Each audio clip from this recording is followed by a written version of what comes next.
Moose, all right, it is official. Jake Paul versus Anderson, the Spider Silva, arguably the GOAT. Okay, we've heard all the storylines, right? Is Anderson too old? Is this another just easy fight for Jake Paul? Or, the other side of the storyline. Jake doesn't have a chance. Anderson's a way better striker. He's arguably the GOAT, even though he's older, right? Like Dana White said, it's still a real fight. But I want to break down, again, the X's and O's when it comes to their striking styles and what I think, what my concerns are, and how I feel about the bout and what my, where I'm at in terms of my prediction and who I think is going to win. If I was betting, I would say Anderson Silva. But here's the problem.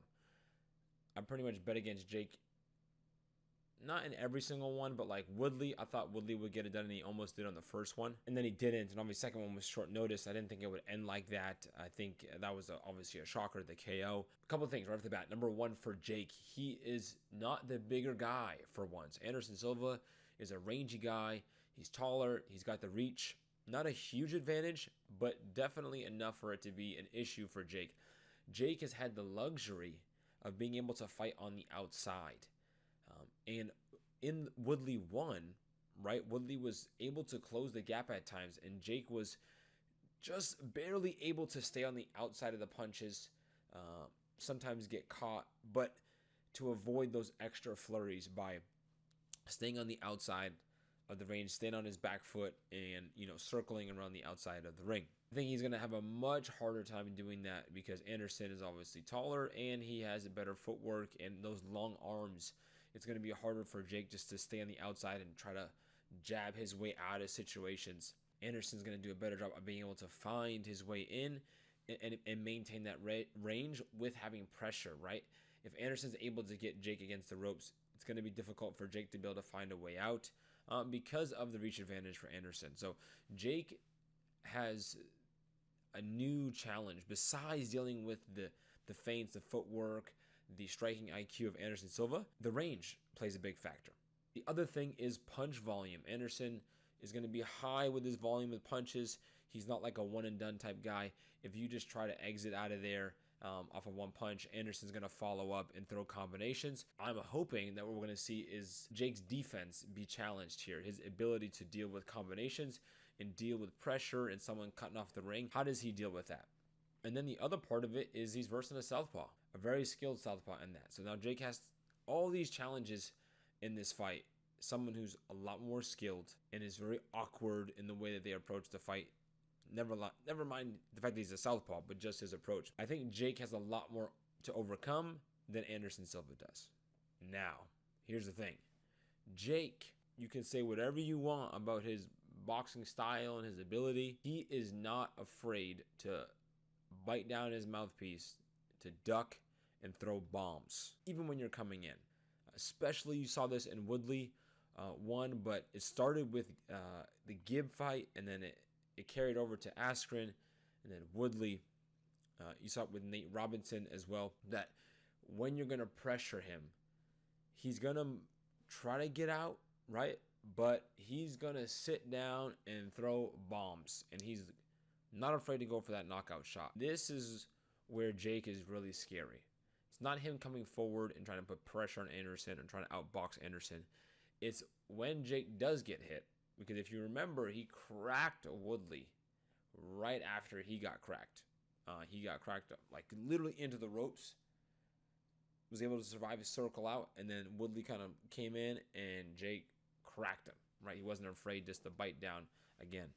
Especially that overhand. Right? But left hook as well. It was there. So this is what scares me because Anderson obviously has had habits. It started with Weidman in the past to kind of fall in love with his defense and the head movement and the showmanship and try to get his opponent to fire shots. And he'll throw his hands down and shake his head, and it can get him into trouble. It has in the past.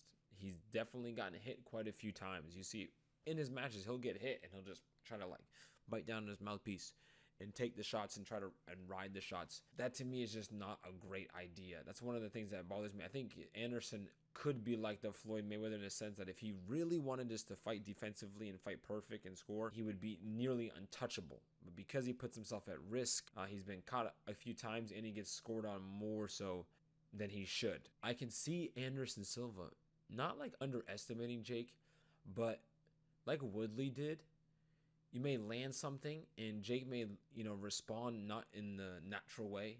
He may kind of overreact and then all of a sudden try to circle out, and you may get overconfident by thinking, okay, I got him. This kid ain't going to do nothing to me, and you get too comfortable. And then Jake's right there and he's not afraid just to chuck shots in the pocket, in the heat of it, where most guys you see are going to cover up or clinch or circle out.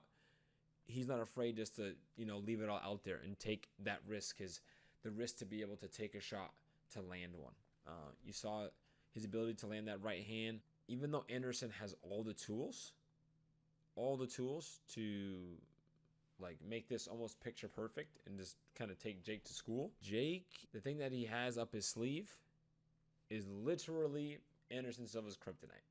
I would not be surprised if Jake catches him, but I also wouldn't be surprised if he didn't land anything. I think to me, the path of this fight really isn't up to Jake. I think this fight is completely up to Anderson Silva. It's going to go the way that he allows it. And the more he puts himself at risk, I think that's going to be his downfall. Right? I don't think there's a scenario where Anderson fights his best and doesn't win. Right? I think Jake could fight his best and lose. Because if you go best versus best, Anderson would win that. All right, but let's just take a look. I'm going to put some clips in what I was talking about. But again, let's just see if we see anything different here. Right, again, so you see here Jake has the ability to stay on the outside and find his way in, but you can see a clear height and reach advantage here. Woodley trying to go underneath things, and Jake being able to do that. It's going to be a lot harder for him to do that against Anderson. He's just not going to have that same luxury to be able to do that and get out of there. And Woodley, you see crouched, tight cover, trying to find his way in, has to really get out.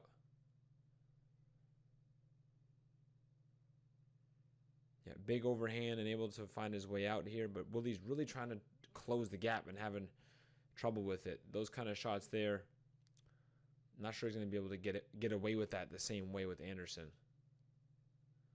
Here's an example of a big overhand. Again, not afraid to throw that punch. Not afraid to throw it. We see him stand on the outside, the jab and the cross again. Again, this is where I'm like, okay, he might have trouble. This is when he was hurt here. I think he got rocked here. But see, landing that big shot. So we're just moments after he gets cracked. I don't know why they don't show it, but moments after, he's not afraid to stand there. He's like a punch away from going back down, and bam, lands a big overhand. This is what makes Jake dangerous. Right, falling back, he sits down. He'll cover. See, there was that just happened. That was the punch. I think that happened as well. He gets out of there, but not afraid to try to stick his face in there and throw big punches.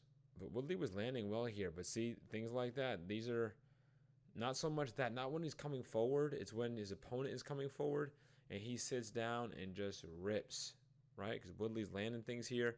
Woodley might get a little more confident, but Jake is trying to land that one shot.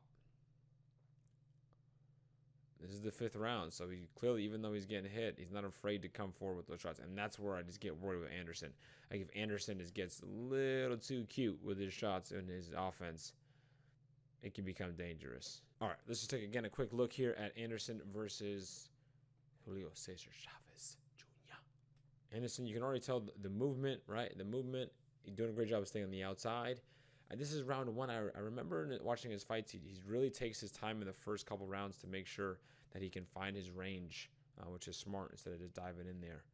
But these awkward angles from southpaw, it's going to be tricky to deal with.